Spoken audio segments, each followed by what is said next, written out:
going on, bro? So, man. So we got the joke too.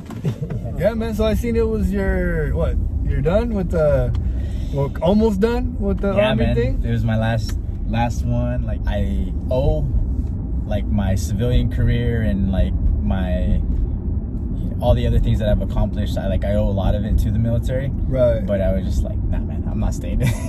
I'm not doing this for a while. So, and everyone's like, dude, you do good. You can hit, first sergeant one of these days, and you can do this, you can do that. And so how does that work though? Like as far as like, for example, if there was like a draft, God forbid, but say there was like a draft to like, do you still? Yeah. So it depends on like your contract. So I had a 6-year contract plus IR for 2 more years. So basically, for those 2 years, you don't have to report, you don't have to do anything like that. They'll check on you and they'll try to bring you back in, like, hey, how are you doing with healthcare? Like, how's your civilian career? And they'll bring a lot of people back that way. But for those 2 years, let's say, again, God forbid, like something happens and you have to go to war, they can call you and you have those 2 years, so you have to go. Plus it's different, like, and that's a big thing too. Like the reason I got out, like I've always had support from my family and my friends, and like always supported what I've done. Right. But my mom, bro, like, bro, my mom killer, was just like, no, you're done. Like, I'll break your legs, type of thing. Like, she was just like, not for it. And what they don't understand is that like it takes a lot. Like, one, your unit has to be in compliance. Like, so reserve unit has 4 years before. Or a 4-year window, or a window every 4 years. Yeah. So for those other 3 years, like you're technically not being called up at any point, unless again something drastic happens. Crazy, yeah. And then within that window, they check, one, you have to have X amount of people for that unit ready to go. 2, health has to be up to par, and we have to have all these checks and balances, right? Right. So if our unit's not capable of deploying, they won't deploy us. They'll basically say, hey, like, your group is man, we don't need you guys over there. You guys are gonna get us more into trouble than good, Oh, okay. So the likelihood of deploying is not as big as people think. My intentions were just, I was trying to get out of not necessarily a hard spot, but like I was working that night shift, and like shitty, exactly. And I was just like, man, I got to do something else. One, school wasn't for me, just never has been. Right. And then trying to like work nights and go to school at the same time, it just never worked out for me. And so I was like, this is the last option. So when I went, like legit, I called in that day and I was just like, all right, I'm gonna call them and see what's up. Like, I don't know anything. Like, I didn't look into it. I just knew that the Army had reserve, and that was something that I can, I promised my mom, like, if I do this, I'll go back to school, and that was like the deal. Right. And showed up there in Tri-Cities, and they asked me a bunch of questions, and they had me take a pre-test, right? Yeah. And so I passed the pre-test, and they're like, hey, can you go tonight to some like night school? I don't even know what it was. I was like on Road 68 or something. Oh, okay. Took like an hour test with like a couple other people. Legit, bro, like by the time I got out the door, the recruiter was like already calling me, hey, you got a great score, man, like come in. Damn. Like, yeah, it was just that quick. Like one day to the next, it was like, come in and we'll sign papers. We'll see what jobs you're eligible for, because you have to hit a certain score to be eligible for certain jobs. Right. And then with reserve, it's different because you have to be in compliance, or like there's jobs specific for reserve units. So like the unit that I was in is transportation, so we hauled jet fuel. So we're driving semi trucks and that's hauling fucking fuel. dangerous, no? And so we drive crazy. That like in the summers. So that's when we're gone for the whole summer. Like we're training specifically for that job. So we're doing actual missions, dropping off fuel and then back and forth. And when you traffic in Seattle, like I-5, like dude, people cut you off, and it's just So they cut you off, like aren't you like an army vehicle? I mean, you're right behind you. You're going super slow, so you try to stay within. I'll be flashing my gun like, bro, you pass me again, dude. We're trying one more. For real, like people don't understand like how long it takes for you to brake in a semi. Right, yeah. So like when I see semis around here, I give them all the space. I'm like, but like, I'm not gonna cut off nobody with a big ass gun, bro. Like, you know what I mean? Because I remember seeing them when they go like, especially when I go to Seattle and you see like all the big army trucks and stuff, and I'm like, oh hell no, bro. No, man, I'm good.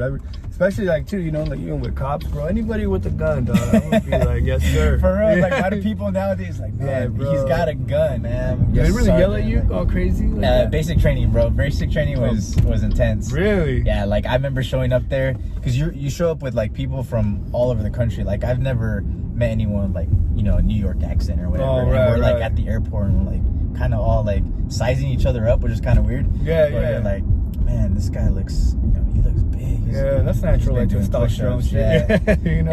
And then you show up there and you realize like it don't matter. Like it don't matter how physically strong you are, like God gifted you like what you have. Like it's all mental. Like that whole thing is to break you mentally. And I knew going in when I first showed up, like they take your cell phone away, they like take off your clothes, like you know, change into this, like they'll give you your stuff. And then like I remember getting there, it was late at night, cold. We're in Missouri, and I was just like, they're like, get off the bus, and I was like, what did I get myself into, man? Like what is this?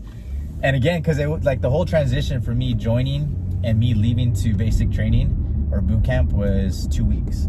And so yeah, I get there and I'm like, dude, what did I get myself into? Like I don't even know what, you know, what this all like what this entails. I just know I'm here for 6 months. Like I don't know what's going on. And I remember that was the only time, like legit, I was like about to cry. Like because I didn't. They take your everything from you. You know, there's no contact with the family. There's nothing like that. It has to be overwhelming. And I remember like getting out of like the bathroom from changing, and they're like, pick a bunk, and it's like almost like you're in jail, bro. Like there's just everyone. It's dark. Everyone has a bunk. Everyone's kind of like meeting each other. Like, nah, you can't sit here, bro. Like this. No way. Yeah, like so. I find the bunk, and I'm just laying there, and I'm just like, man, what did I do? Right. And I hear in like the distance, like a kid crying, and I was like, man, like this is real. And so like for me, it was just like, okay, I'm here for 6 months. Like I can't quit. Like I can't go home. Like my pride's, you know, kicked in. Like for sure, I can't go home. Like I had to do this. So like that was my first and last time where I was like came close to like breaking down. And then at that point, you know, you have the drill sergeants, and you know they come in and they're, you know, squared face. They got the nice jawline. They're all angry, chiseled, big, yelling at you, and you're confused. Like, what do I do? Like, I don't even know what formation is. Like, there's so much going on, and they do that purposely to make you react and make you, you know, react in chaos, basically. And then as you progress and as you start learning stuff, they slow up a little bit, and you kind of get to know them. And for me, it was a big changing point in my life, because I knew that, like, I guess growing up in a small town, right? We're all from Othello. We're driving the L right now. Right, you already know. Like you already know, it's just a small town, but like I already did Othello like 5 times. For real. Yeah. But you realize that there's talent here. There's ability, and you're talented. You're a person, and you're capable of so many things. Right. And that was the biggest takeaway that I got from there. Like, yeah, there's a guy from New York, or there's a, you know, this guy who's from the city, from Chicago, like who grew up in the hard life, you know, and he acts tough and things like that. But when it comes down to like, you know, running a 2 mile or doing push-ups, like for me, it was like all heart. Like I grew up with guys that I play, you know, sports with, and I may have not have been the, you know, the best athlete or whatever, but I always stuck with them. Right. And so when I showed up there and I was like, you know, top 5, top 10 out of like 200 people there, I was just like, okay, I have some ability here. Like maybe just Othello just breeds, you know, these crazy athletes. Like, and so it just kind of gave me that confidence to see, well, what else can you do, man? Like, where else can it take you? And Esty asked me that too. He's like, well, why are you like that, man? Like, why do you always have to do something? Because I'm always trying to find, like, you know, like the marathons, the workouts, the running, the jiu-jitsu. What does drive you to do more? You know what I mean? To like challenge, because it seems like it's more of a challenging your body or your ability. I don't know exactly what it is, but that's what it seems like. I think as I'm getting older, it's more about like trying to challenge like my mental. But yeah, at first it was, I mean, everyone starts off, especially like me, like I was a chunkier kid. Mm-hmm. So you're always like, man, that, you know, the junior, it's funny how we're here at the junior high. Yeah. But like, you're like, man, I want that girl to like me. Right, you know, and the girls in the fat farms, and they had the little buckles, the cool shit back there. They had their belly buttons hanging out, and you know they were trying to, and you know when they tell me like, oh, Ezra, you're a great guy, but you know, Hector's cuter, or whatever it was. And so for like the start of it, it was always, you know, trying to make myself physically better to maybe look more attractive. Like those are the little things that, like, you know, I guess give you your personality or a little bit of your character. And so yeah, that's part of it. Is just like, one, I wanted to be physically fit, like to have, you know, the 6-pack abs, or to, you know, be built. But like then it grew into like, again, like hanging out with those guys in the military and being able to push and hang with those guys. It was just like, man, that's my motivation. Like like to me, I'm like, dude, how is this guy like just running, you know, all these marathons? Like, you know, what was your, do you remember like the first time you did like your first marathon? Yeah, so my uncle did marathons, and he was kind of like, he's been a big influencer in my life, because he, career-wise, he's, you know, excelled, and like he's traveled and he's just done what he's wanted to do. And so he always kind of got me into, like, you know, obviously I played soccer, so I was decent at running, but I guess the first time I started running, it was from my house, from Kiwanis to the junior high where the water tower's at. Okay, and I think I was like 7th grade. You know, every day I would run back and forth. And like, that was the first time where I was like constantly running. But he's like, hey, we should do the New York Marathon. And I was just like, what's that? So I looked into it. And it was like the biggest marathon you can, you know, think of. And it's a lottery, so you have to like register and you kind of get picked. Oh, okay. So I didn't know that either. I thought we were just like signing up, like we're gonna run this together. And then he told me, he's like, hey, I didn't get selected. And I was like, I did? Like, what do you mean you didn't? And so it was just like, he's like, oh, you can come over, we'll travel up there together, and, you know, I'll be there to support you. And so I was like, all right, man, well, I paid for it, I signed up, so like I had to do it. And so I just started running, you know, got a schedule, looked online, and just started going through it, and just slowly but surely like fell in love with it. Like, but a lot of people too, they're like, man, how do you do that? You hit a runner side, like that's a real thing, man. I've heard about that. And for me, like, it's after 3 miles, so the first 3 miles suck. Like, I'm hurting, I'm gassed, I'm trying to breathe, trying to catch my air, and then I just hit like that runner sign, and for that whole time you're good, bro. Like, you don't. And what does that mean? Like, you just don't feel gas, you're just running, or do you feel your like heart? You're able to control like your heart rate. Not control it, but it's just a rhythm. Like, you get into rhythm, you're breathing, your heart rate. You don't necessarily think about like, man, I have 2-3 more miles to go. It's just your mind starts to wander. You start thinking about like how you can better yourself at work, or like just the week, like what you've done or what you need to do when you get home. Like, it's just a thought process. Like, I don't know, for you, like when you're writing music, you're zoned out, right? You're just writing. And it's the same thing. So how long was the New York one? So marathon is 26.2 miles. Every marathon? Every marathon is 26.2 miles. Jesus, bro. Half marathon's 13.1. And then you got like anything longer than 26.2 is... Isn't that like from here to Moses? Yeah. Close? Think about it, yeah. Damn. It's cool though, because I did New York, so I start and you go to all the Bronx and like, you know, Brooklyn. And I mean, because as fast as you get a runner's high, after, I mean, depending on how well you train, it was my first one, so I was just like, I didn't know if I overtrained or undertrained. Oh, okay. But it starts to hurt, man. Like your body. Yeah, like I hit my wall at 20 miles. Jesus Christ. So the first half I felt great. I was like, man, this is cake, bro. I got this. And then 15, 16, 17 was like a struggle. It's like, all right, I'm starting to slow down. 20, you're like, man, there's 6 more miles. And you think about it like, well, 26, man, you're already at 20. Like, you only got 6 left. But if you think about it, that's an hour. That's like an hour, give or take, if you're fresh. Yeah. But you add on, like, you know, you're tired, your legs are fatigued, like your mouth is dry, like that's probably like an hour and 45 minutes. Do they have like any water or anything? Yeah, along the way? Every like 2-3 miles you have like water breaks, and they'll give you like goos and stuff. Man, I finished and I was just like, it was just like the biggest. I encourage like anyone to do something like that, just because, one, like the whole training process is a growth experience, and then like to actually finish and you're just like, man, I'm done. Like it has nothing to do with the people that are next to you that are like, you get passed up or anything like that. Like, it's just you versus you at that point. And it was like the biggest challenge, the biggest like high, it was just awesome. And then I was like, all right, what's the next one? So I did another one like 2-3 months later, and I did Disney World. That one was like bad for me. I didn't do very well just because I don't know if it was like too soon, because you say you're supposed to like not do one for like 6 months. I think I jumped right into training again, and I didn't train as hard. Okay. I showed up there and like I had like a bunch of bathroom issues. Like, really? That's a thing too. Like, I kid you not, like my last one, which is last November in Philadelphia, I actually ran that with my uncle. There's an old man, like we passed him, and then we got water and he kept running, and then so like he passed me and I was like, what's that smell? Like, what is that? And like I look at him and he's wearing white. He had to be wearing white shorts, bro, dude. Coming down his leg. Oh, Jesus. And some people are intense like that because they don't stop. They're just like, because they're on a time limit. Like, oh, I'm trying to beat a time. I wouldn't limit. Stop either if I just shit myself.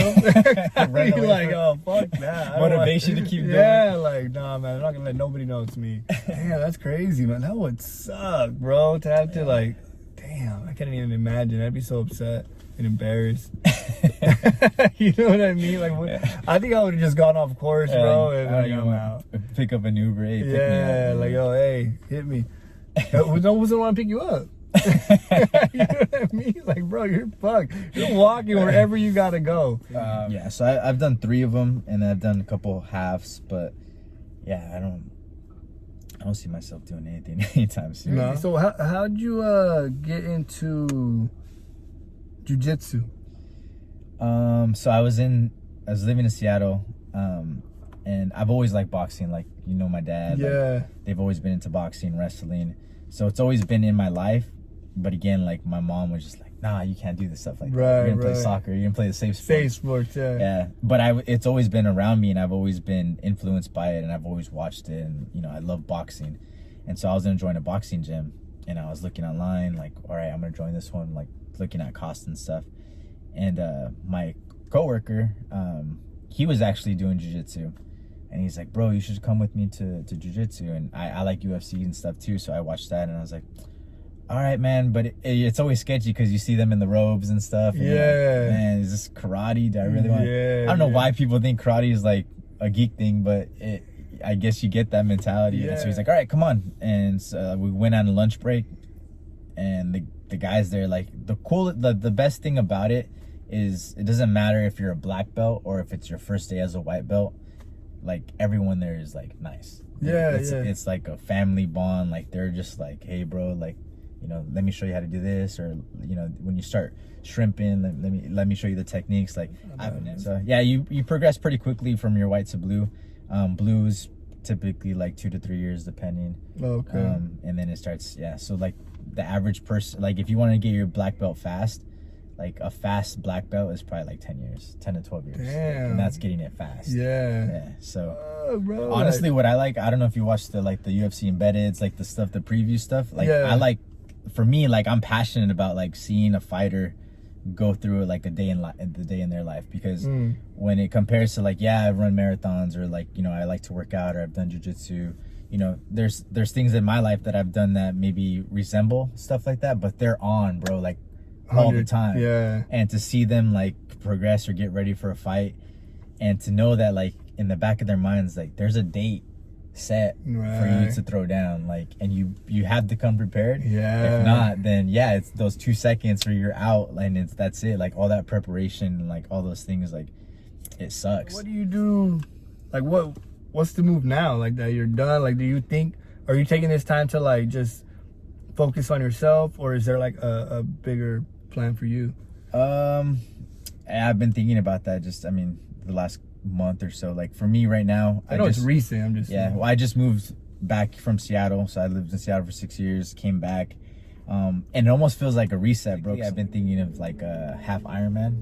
What's that? So that's like the run or the swim bike run thing. You're crazy, so bro. But it's a half, so it's like 2 mile or 1 point something mile swim, and then it's like 112 mile bike ride, and then 112 something like that, because I think the full is like 215. I rode my bike from here to out by like on 4th Ave, kind of like when you go out by the canal, That was gas, dog. I was like, this was a stupid idea. Like, why would I ride my bike out here? I bought a bike, man, in Seattle, and I loved it because like it's a good work. I would ride to work, and work was 9 miles, so I'd ride 9 miles there, 9 miles back. But those hills over there, oh my God, I can only imagine. It's a workout. But yeah, man, I think that's kind of like my next like physical challenge is to do something like that. And then like my family's like, oh, you know, it's a new chapter. And for me, like when I'm thinking about like settling down, having a family, buying a house, like I guess in life, like chapters in life aren't one after the other. There's breaks in between chapters. Like that's the way I see it. And so like right now I was kind of not like in a slump or anything, but just like, man, I almost felt like I was going backwards. Like I'm coming home, right? I'm done with the military. Like, what am I doing? You know? And regardless, like, yeah, I still got promoted and I'm still doing well in my job, but I just felt that. And cause it's like that chapter of like starting a family and getting married is not here yet. Right. So there's that gap, like, man, well, what am I going to do in between here? Like, how do I fill that void? How do I feel like I'm still accomplished, or how do I feel like I'm still not important, but just like doing something. Right. And so like I've thought about school, but I was like, man, I want to go back to school. Yeah. Like, I think it's good, man. I think you should take a little time to just, breathe and like social media, like I always say, my hashtags are always like, don't talk about it, be about it. Like, right. That's one thing. Like obviously I guess I'm talking about it by posting it, but like that whole thing of like I think I stole that from my boss one time, like, and I just went with it. Right. Like, don't talk about it, be about it. But that's a real thing. Is like, kick back, reflect, but then don't sit on it for too long, because there's a lot of people like feel accomplished, great, but don't just stay there, man. Like what's next? So don't talk about it. Yeah, exactly. Broke your ribs or what happened? Yeah, fractured your ribs. What sucked about that, man? So you're supposed to have 3 fights. Yeah. And the way it sucks, because like boxing and UFC, like the weight classes are pretty close, like within 5 pounds. So jiu-jitsu tournaments, the weight class was 168, and then it jumps up to 181. Damn. So I was right in the middle. I was like 174. That's a lot of room. And I was seeing the other guys who were like, are you doing a tournament? Like, yeah, bro. And they're like twice my size. And I'm like, I was like, are you doing the 205? No, I'm doing 181. I'm like, damn. No, bro, there's no thing. So like, I was like, all right, I'm going to drop. And so it was like 2 weeks before, or the week before, roughly like a week and a half, I dropped from 174 to 163, because you have to weigh in with the gi, which weighs 5 pounds. Oh, okay. So yeah, dude, I cut all that weight in 2 weeks. In like 2 weeks. And I remember like the day of, I was in the sauna. I went to the gym. I was in the sauna for 30 minutes. Like, and I felt like I was like, man, I'm in it. Like this is what these guys go through. Like I've watched videos. Like I know it's like. What the fuck? And oh man, what did I hit? You got ghosts coming in. I must have hit the button. Oh, I wonder if I hit the button over here. It's just a back door of a barn. I must have hit this stupid thing. Oh, with my foot, because I think I went like this, and I probably hit this stupid thing.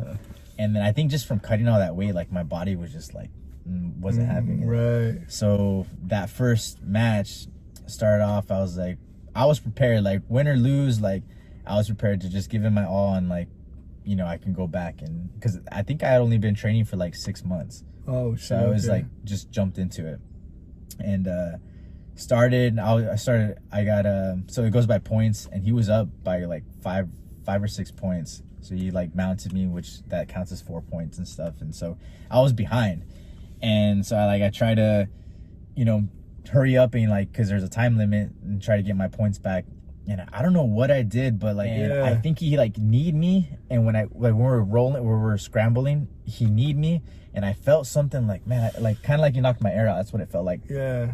And then when I went to pull, like I ripped through it, and I just felt like I just got hit, bro. Like someone just boom hit me, and I stopped, and I was like, ooh, that didn't feel good. It felt like a cramp is what it felt like. I was like, oh, and I was kind of waiting for it to go away. So I was like, he was trying to get out, and I basically had like a wrestling like starting position. So like I had underbelly, and I like had him here, and I was like, I think I broke my ribs. And I was telling him that, and he's like, kind of like looks over at me, like my head's right here, and he's like, do you want to stop? And in my head, I'm like, no, bro, like, yeah, I trained for this. Like, hey, no, keep going. My competitive nature was just like, no, keep going, we're good. And like, he scrambled again, and I just remember like I couldn't breathe. I was like trying to catch my breath, and I couldn't breathe, and I was like, hey, stop. And so I stopped, and my coach was right there, like, you know, giving me directions and stuff. I'll show you the video later. It's not very impressive. That's why I never post it. Yeah. But I was just like holding myself. He's like, lay down. And I like remember laying down, and it's just like, man, like it just felt like someone just like stabbed me is what it felt like. I was like, oh, I couldn't breathe. The nurses came, and like, they're like, we think you fractured or you broke your ribs, and you need to go to the hospital, because if you punctured, then you can have internal bleeding. Jesus. And I was like, I don't think so. I was like, can I keep going? And she starts laughing at me, and she's like, nah, you're done. Yeah. Because my whole thing was like, bro, like, one, I had 2 friends from the military that were like there, like, to, you know, cheer me on.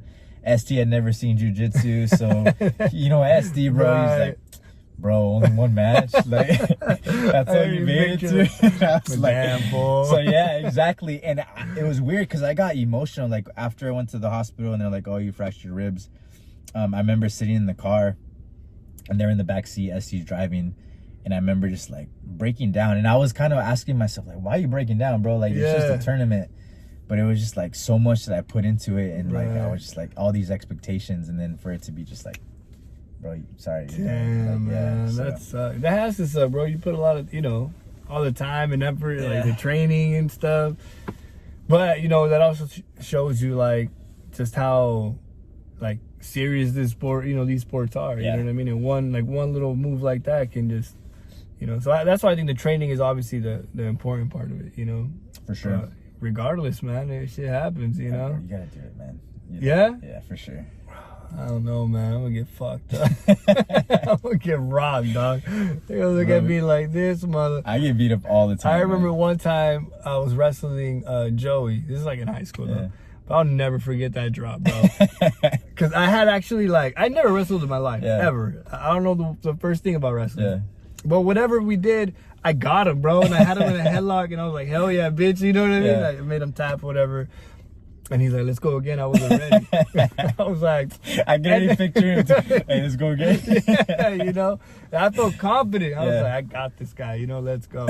Bro, I don't know what I did. I just remember, you know, doing something, and then this guy picks me up, bro, and just boom. I was like, oh my God. It's like, fuck wrestling, you know, this just sucks. And but yeah, man, I mean, I think it'd be cool. Like I said, I'm really intrigued with that, with just the nature of your body, you know what I mean? How people push their body and use their body as a weapon. Like, that's crazy to me. You know, like I said, it's like an ancient thing, but it's dope to know, like, you know, I've always wanted to know, like, the history behind that. Like, who started that? Like, who discovered, like, man, you know, your weapon can be a weapon, you know? Like, your body can be a weapon. Like, that idea had a spark in someone, and then now it's a whole lifestyle, you know, for people. I think it's what's beautiful about it is like control of like your body and your mind, like the balance of it. Like, it's just like that's what I love more about it. And because when I watch like Bruce Lee movies, they make it sound so like zen-like. Yeah, so, like it sounds beautiful, man. Like you're like, man, that looks dope, and then they start fucking people up. What it is too, though, is like when you're going through it, like whatever, like I think whatever in life, whether it be financial things or, you know, loss of faith or whatever it is, like you start to like give up, and you're not necessarily like in control of both body and mind. Like, that's a real thing. Right. Like, honestly, like when I run, or like even when I'm like at the gym, or like just not feeling it, and it's kind of sound like some Dragon Ball Z cheesy stuff, like karate stuff, but when I'm running, I don't even want to say it, bro. I gotta hear it. It's like I do this thing where like I'm hurting, right? Like maybe my side aches, or I'm tired, or my legs hurt, but I do this thing with my hands, and I blow on it. Like I let my breath flirt with my I call it flirting with my fingers. Yeah. And like what that registers in my mind, and I always tell myself, like, let's go. Like, it's yours. Like I say that out loud when I do it. It's yours. And what I mean by that is that the pain that you're feeling, like, it's mine. Like I'm in control of it. Like I'm making myself run. Like I'm making my mind tell my body, like, this is yours. Like, you deserve this. Yeah. And the reason you deserve it is because you can overcome it. And so like I'll do that when I'm at work, dude. I started doing that maybe about a year ago, and I was up. Yeah. And people probably look at me like I'm crazy, but like I'll just let my breath flirt with my hands. Yeah. And I'm just like, it's mine. Like, all right, I'm in control. Yeah. And that's kind of like my reset. That's dope, bro. That's my thing. That's like you should do that like in your matches when it's like your finishing move, bro. That'll be scary as hell when they know what it is. He's blowing on his hands. Run, like, you know. Like that'd be You got that bad breath, like, bro. Let's go, baby.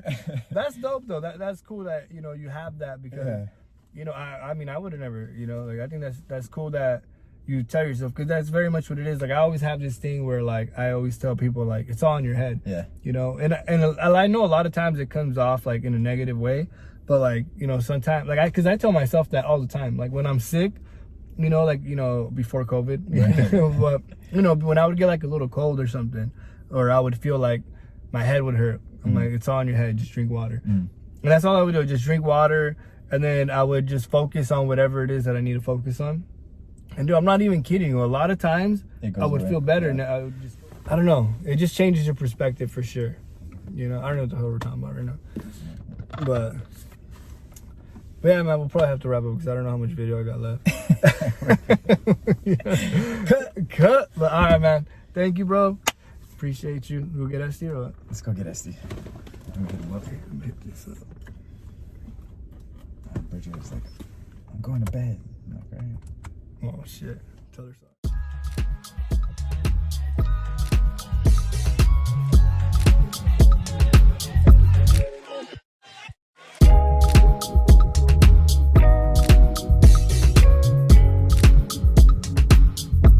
Take you.